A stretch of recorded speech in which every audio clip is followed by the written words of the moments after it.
Alô? Oi, tudo bem? Pode falar. Que? Estudar física? Ah, vocês estão de matemática? Ah, cara, vocês estão de brincadeira comigo. Ô, produção, física e matemática, sério mesmo? Pô, não veio apresentador pra isso, cara.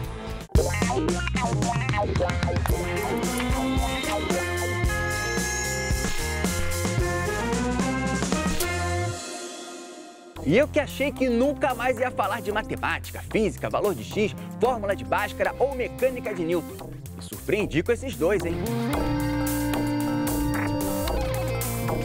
Qual a velocidade da luz, gente? Dois corpos podem ocupar o mesmo espaço ao mesmo tempo? E o arco-íris? Qual é a primeira cor dele? Caramba! Minha cabeça vai dar um nó. Ives, salva a gente aqui, por favor, cara. E aí, rapaz, cuidado com a porta. Aí. Ó, estilo Charlie Chaplin, gostei de ver. Tudo bom, cara? Tranquilo, Alan, prazer. Que isso, prazer enorme nosso te receber aqui. Senta aí, fica à vontade, que a gente hoje vai falar um pouco sobre física. Ó, até me arrepio, cara. Tomara que seja de alegria, né? Porque quando eu falo de física, eu fico entusiasmado. Tu fica feliz? É porque eu lembro do meu segundo grau e física, pra mim, na minha época do segundo grau, meu querido, foi um negócio complicado. E pra você, como é que entrou física na tua vida, cara? Cara, na verdade, tudo começou com a paixão pela matemática. Eu tive sorte de ir em casa, meu pai ser um entusiasta da matemática, embora ele não dominasse matemática, mas ele sempre trazia jogos, ele sempre trazia desafios lógicos, e ele sempre que alguém dizia alguma coisa tipo, matemática é difícil, ele combatia isso. Então, ele sempre dizia que difícil era aquilo que a gente não conhecia. Bastava conhecer para poder se tornar fácil. E aí, a minha mente foi sempre se abrindo para a matemática. E aí, quando chegou física, química, que era, na época, um desdobramento, porque o pessoal, na minha época de escola, ensinava física como se fosse uma matemática com outro nome, infelizmente, porque a física é muito mais bonita que isso. Mas como eu gostava muito de matemática, gostar de física foi tranquilo. Nós vivemos rodeados de uma camada de gás que é a atmosfera. E essa atmosfera exerce um esforço sobre todos os corpos. Quando eu coloco o frasco de vidro colocado sobre a vela, dentro e fora nós temos pressão. Só que a chama da vela consome o oxigênio, que é um dos gases da mistura do ar atmosférico. E por conta desse consumo, a pressão dentro do frasco começa a diminuir. Ora, se existe uma diferença de pressões e a pressão externa é maior que a pressão interna, o resultado disso é um esforço sobre o líquido que começa a subir e comprimir o gás que está aqui dentro até que ele, por conta da compressão, tenha a mesma pressão que a pressão atmosférica. Como é que você foi para a questão acadêmica, né? Você se tornou professor de física. Cara, antes disso eu passei pela engenharia. Porque a minha família é uma família de interior do Nordeste, que o pessoal chama de classe média enxerida. Eu não sei se faz muito sentido enxerida. Classe média enxerida? Enxerida. Porque era, tipo, não era uma classe média, tava ali... Enxerida era aquele pessoal que, além de pagar as contas, sobrava um dinheiro para, como a gente chama no Nordeste, se amostrar. Ah, entendi. E aí só podia ter 3 profissões. Eu sabia matemática, era um engenheiro da família. Minha irmã batia a boca na escola, advogada, e a mais nova costurava boneca, médica, cirurgiã. Entendi. Então, era desse jeito que era decidido. Só que na época de engenharia, eu precisei tirar um grupo da sala de aula, fazer parte do DA, e como eu era conhecido na escola por ser nerd, o professor disse que liberava a turma toda, desde que eu desse aquela aula no lugar dele. E aí eu topei, achando que ia ser a única aula da minha vida. Só que durante a aula, cara, eu senti uma coisa que... o Clóvis Barros Filho define bem quando ele fala como é que ele se entendeu o professor. De repente, naquele momento, eu só queria estar ali. Era um momento em que nada poderia me tirar daquele lugar. Eu me sentia fazendo sentido. Legal. E naquele momento, morreu o engenheiro, nasceu o Ives professor. Embora eu tenha ido até o final para não matar minha família de desgosto, nunca tirei nenhuma documentação. Virei professor naquele momento e até hoje, 25 anos, estou aqui super feliz. Se você tem alguém ou algo se deslocando dentro, por exemplo, de um avião que está em movimento no ar, você tem o movimento da pessoa dentro do avião por esforço próprio e o movimento de arrasto que esse avião produz. Então, normalmente, nos problemas é muito simples identificar quem arrasta, quem é arrastado e em relação a que é arrastado. Você saiu das salas de aula e foi pro YouTube. Como é que foi essa troca para você, cara? Como é que o YouTube se tornou? Porque hoje você é só youtuber, né? Eu palestro, então é um contato offline também, mas a minha principal dedicação realmente é para a aula online hoje. E tudo começou com a mudança no Enem, em 2009, que foi, assim, meio que de susto, no meio do ano, simplesmente o governo disse, agora tem uma prova que é desse jeito, e que a gente vai usar essa prova para acessar todas as universidades. Mudou o objetivo do Enem. E eu tinha feito parte de bancas elaboradoras de itens e conhecia a metodologia que era aplicada na prova, numa época que pouca gente conhecia. E eu escrevi um blog. Resultado, esse blog em um ano virou a primeira referência do Google, sempre que você juntava Enem e Física, eu era o primeiro. Achavam. Legal. E aí, isso gerou muito fluxo. E muita gente dizia, professor, o senhor escreve bem, mas o senhor escreve muito. O senhor poderia fazer um videozinho para facilitar? Resultado, postei para um grupo de alunos controlado, fiz uma enquete com os alunos para eles dizerem um feedback sem se identificar, e a maioria das respostas dizia uma de duas coisas. Professor, o áudio está horrível, ainda bem que o senhor explica bem e deu para entender. Ou, professor, está um lixo essa luz, melhora isso. Ainda bem que o senhor explicou bem, eu consegui entender. Então, na minha cabeça, o que é que eu filtrei? O áudio está ruim, o vídeo está ruim, mas a comunicação está boa. Então, eu vou contratar uma equipe que saiba fazer áudio, saiba fazer vídeo e vou fazer o que eu sei fazer melhor, que é me comunicar. Resultado, física total. Da física para equação de segundo grau. Digo, para o canal do Rafael Procópio. Partiu? Se você está para a matemática como eu estou para cozinhar, ou seja, um do lado, outro do outro, a gente fez uma invasão aqui na casa do Rafael Procópio, o cara que é o desbugador da matemática no YouTube, né não, Rafael? É isso aí, é o que a galera fala, beleza? Beleza, cara. Tudo certo. Olha, eu não tô nada bem, não consigo nem chegar no sono REM. Quarto bimestre preciso de nota 100, tô a ponto de matar alguém. Eu não tô nada bem, olha, eu não tô nada bem, não consigo nem chegar no sono REM. Quarto bimestre preciso de nota 100, tô a ponto de matar alguém. Eu não tô nada bem.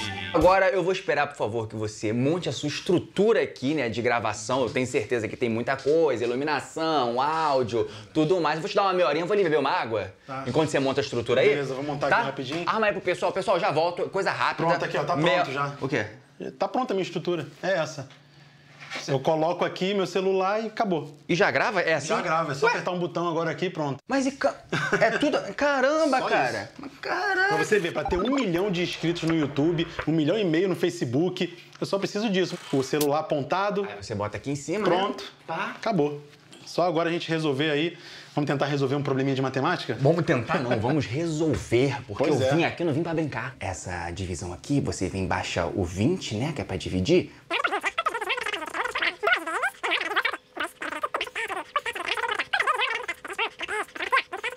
E agora você vem aqui e baixa o 3, não é? E agora aqui no... Aí tu... E agora?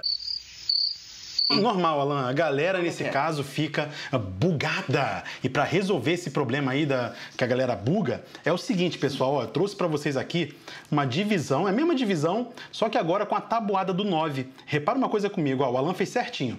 20 dividido por 9 dá 2. E aí, 2 vezes 9, 18. E resto, 0. E a conta acaba aqui. Corta 1 milhão de visualizações. Quantos inscritos você tem hoje no Física Total? A gente está entre 300 e 400 mil hoje. E as empresas te contratam para dar aulões? Você já fez alguma palestra? Como é que é esse mercado para você? Isso é muito legal, sabe, Alan? Porque a gente, às vezes, está o dia a dia acompanhando ali o estudante, só que eletronicamente. E muitos estudantes sentem vontade e necessidade de tangibilizar a nossa presença. Eles querem tocar na gente, saber que a gente é mais do que um monte de... Exato, exatamente, ó.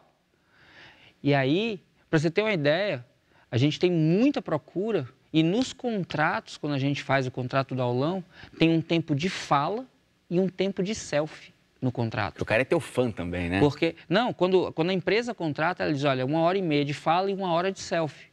Então, é um contrato de 2h30, porque pelo menos 1 hora vai ter aluno querendo conversar com você, dar um abraço, tirar uma selfie. É muito comum isso acontecer. E o pessoal sempre contar a história, ó, você me ajudou a passar no Enem. E isso é um combustível, Alan, porque assim, ninguém aqui é menino, a gente sabe que dinheiro é necessário, mas dinheiro só paga contas. O que dá propósito à vida é essa mudança que a gente possibilita para as pessoas. E escutar dessas pessoas ao vivo é um combustível para a gente querer sempre fazer mais e ir além.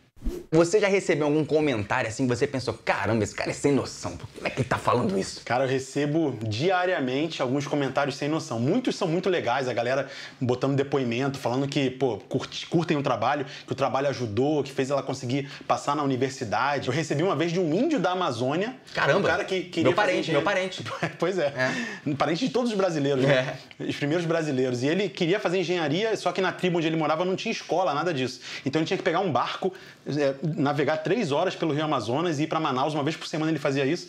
E lá ele conseguia acessar o vídeo e assistir matemática comigo. Olha que coisa louca, né? Eu nunca mais recebi o comentário desse índio. Se você é o índio que tá me assistindo aí, por favor, manda pra gente.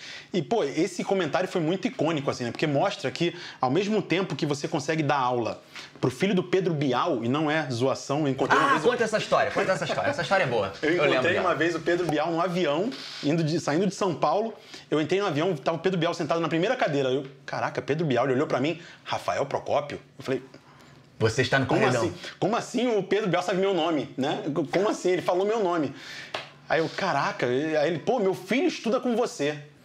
Aí quer dizer, um cara que é um cara rico da zona sul do Rio de Janeiro, o filho dele, quando tem dúvida em matemática, né, não tem nenhum professor por perto, ele vai no YouTube lá e acessa os meus vídeos, e ao mesmo tempo o índio da Amazônia, que não tem nenhuma condição de estudar, consegue estudar também matemática com o mesmo produto. Uma aula de qualidade que muitas vezes só o rico tem acesso. Hoje em dia, com a internet, todo mundo tem. Então, assim, democratiza muito o acesso ao conhecimento que o nosso país tanto precisa.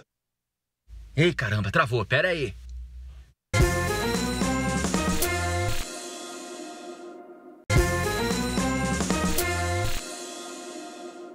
Opa, peraí só um instantinho. Aê, consegui. Voltou. A gente tá de volta. E agora, Ives, como é que é o mercado do professor que hoje só dá aula no YouTube? Além da questão das palestras, vocês tem algum outro tipo de negócio? Acho que você tem uma plataforma, né? Isso. Quem é do YouTube sabe que a gente tem lá uma remuneração por propaganda, mas que quando a gente vira empresa, nem sempre essa remuneração é suficiente para bancar uma empresa, funcionários e estrutura. Então, tem até um lema, né? YouTube first, but not only. Então, a gente normalmente tem desdobramentos. Para o mercado de professores, o mais óbvio é você fazer evento, porque tem muito aulão, tem muita palestra, mas a gente tem outras coisas possíveis. A gente pode, por exemplo, ir para o mercado editorial. Então, muitos youtubers de educação também estão escrevendo ou ajudando a escrever livros. Ah, legal. Fora isso, em particular na educação, existe uma demanda muito grande hoje de estudantes querendo fazer cursos completos, que vão além dos vídeos. Porque a grande sacada do curso online é a curadoria de conteúdo.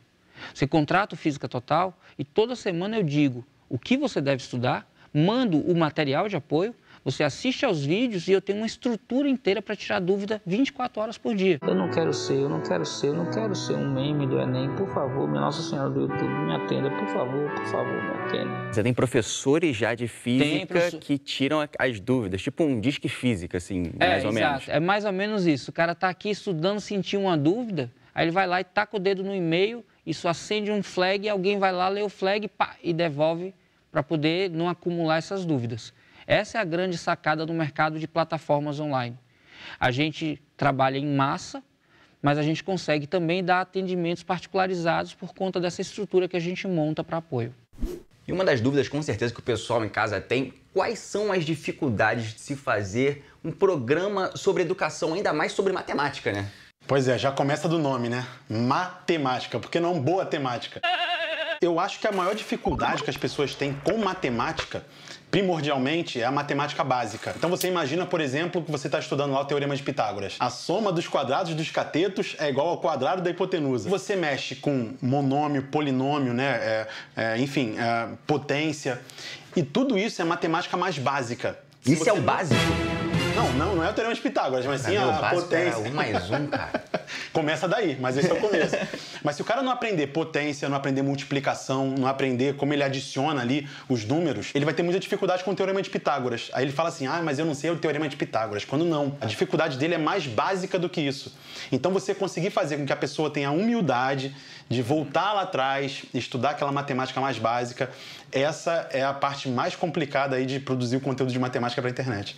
Oh, 3 times 10 is 30, and 3 times 9 is 27, 3 times 8 is 24, 3 times 7 is 21, 3 times 6 is 18, 3 times 5 is 15, 3 times 4 is 12, and 3 times 3 is 9, and 3 times 2 is 6, and 3 times 1 is 3, of course. Ives, a pergunta que não quer calar. Quando eu fazia o segundo grau, tinha sempre, muito tempo atrás, tinha uns macetes, cara, que a gente usava para gravar as fórmulas na física, né?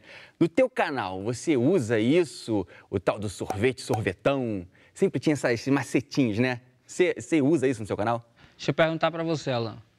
O que é que significa sorvete para você? Sorvete?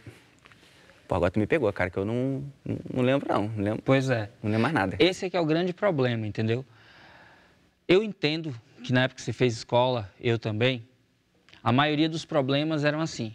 Dadas as informações A e B, encontre a informação C, sabendo qual é a relação entre A, B e C numa fórmula qualquer.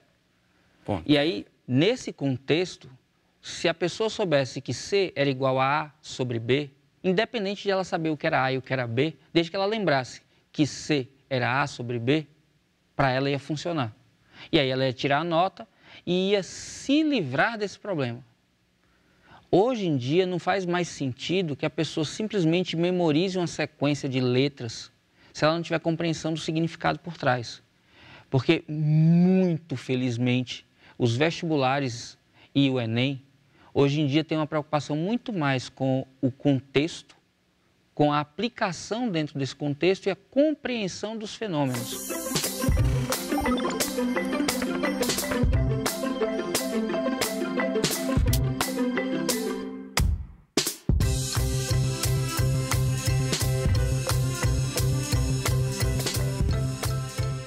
Eu não estou aqui dizendo que não precisa saber fórmula, por favor, não é isso.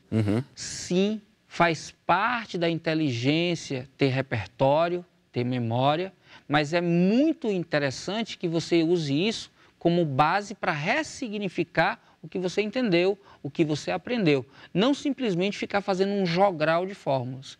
E é aí onde eu questiono o pessoal saber o macete pelo macete. Porque se a pergunta simplesmente é de encaixe, tipo, você sabe que calor é que macete? MC delta T. E aí a questão te dá quem é M, quem é C e quem é delta T, saber MC delta T resolve o problema. Sim. Mas se a questão vai discutir, por exemplo, por que é que quando um jogador leva uma pancada na hora do jogo, o cara bota gelo em cima da pancada, mas quando ele vai fazer fisioterapia, ele aquece com ondas, não adianta saber que macete. Ele precisa entender, ele precisa entender o que é que está acontecendo. Quando você leva uma pancada, você bota gelo. Isso. E aí depois você aquece. O gelo, ele contrai. Isso. Caraca, olha aí. Física mesmo, cara. O que eu tô fazendo aqui? Eu podia estar na NASA. Qual é a resposta fisiológica do corpo para uma pancada? Juntar líquido para proteger. Isso. Na pancada também se rompem vasos, líquido. Então o que é que a gente faz quando esfria? A gente faz uma vasoconstricção, diminui o volume de líquido. Exatamente o que eu ia falar. Isso. Só que no outro dia, o que é que a gente quer? A gente quer que o líquido que estava ali saia. Então eu aqueço para poder expandir, aumentar a permeabilidade e a absorção ficar melhor. Então, não adianta saber que macete se você não entende esse processo. Essa coisa quando a gente está na escola, que a gente fala assim, pra que eu vou usar isso na minha vida? Por exemplo, isso daqui, Teorema de Pitágoras, sou publicitário, pra que eu vou usar isso? A matemática, ela não é só número, fazer conta, decorar essas fórmulas, não é só isso. Ela trabalha com o seu pensamento, seu raciocínio lógico. Tem muito advogado, juiz, que estuda a matemática, a parte lógica da matemática, demonstração de teorema, para poder facilitar o raciocínio, a concatenação de ideias. Se você consegue organizar o seu pensamento de maneira legal, linear, adequada, ali bonitinho, agradeça a matemática por isso. Matemática, como já dizia o Galileu, né, ela é a linguagem do universo. Tem uma frase famosa dele que é: a matemática é o alfabeto através do qual Deus escreveu o universo. Que isso? Galileu Galilei. E essa tua hashtag, rapaz, o que quer dizer? Agora, desde o início do programa eu tô pra te perguntar isso. LQVP, deixa eu tentar adivinhar aqui, Caraca, agora tem alguma coisa que tem a ver com física, isso daí, com certeza. Peraí. Love, química do... Ah, não sei, cara. Por favor, o que é LQVP? O que é isso? Cara, em todas as milhões de aulas que o meu canal deu até hoje e por todas as próximas milhões de aulas que serão assistidas, eu sempre divido no final do vídeo uma coisa que meu pai me ensinou quando eu era muito jovem. Ele fez uma ressignificação para mim com relação às dificuldades da vida.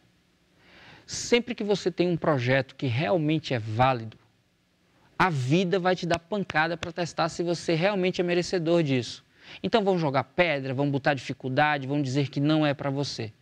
E meu pai muito cedo me ensinou que quando você se cerca das pessoas que potencializam as suas habilidades e tem firmeza de caráter para enfrentar todos os desafios que estão pela frente, todos esses desafios podem ser superados e todos os sonhos podem ser conquistados.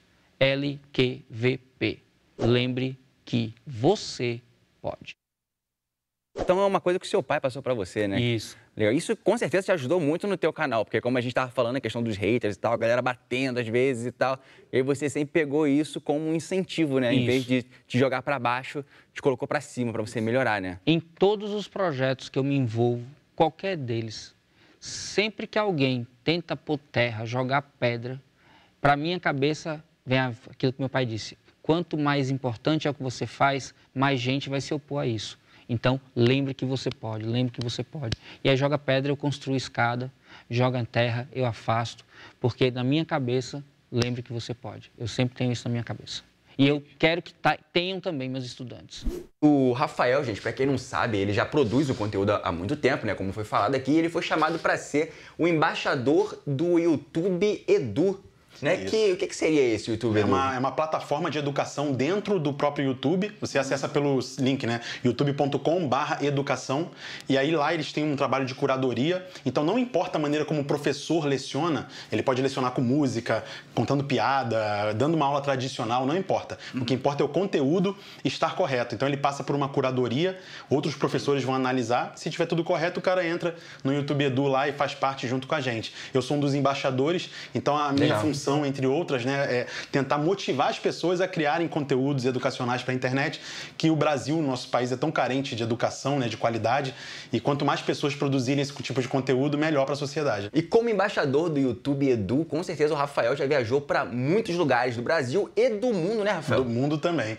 Eu tive a oportunidade, por exemplo, no ano passado, de encontrar até o Papa Francisco. Caramba! Lá em Roma. La mano de Dios de Maradona foi la mano de Dios mesmo? Eu tenho outra. Cachaça é água ou não? Não, está muito lejos de ser água. O YouTube, ele precisava de algum influenciador brasileiro, e aí eu estava no dentista, aqui em Realengo, né, no Rio de Janeiro, estava esperando minha vez lá e o meu gerente de conta do YouTube me ligou. Rafael, você quer conhecer o Papa? Eu falei, quero.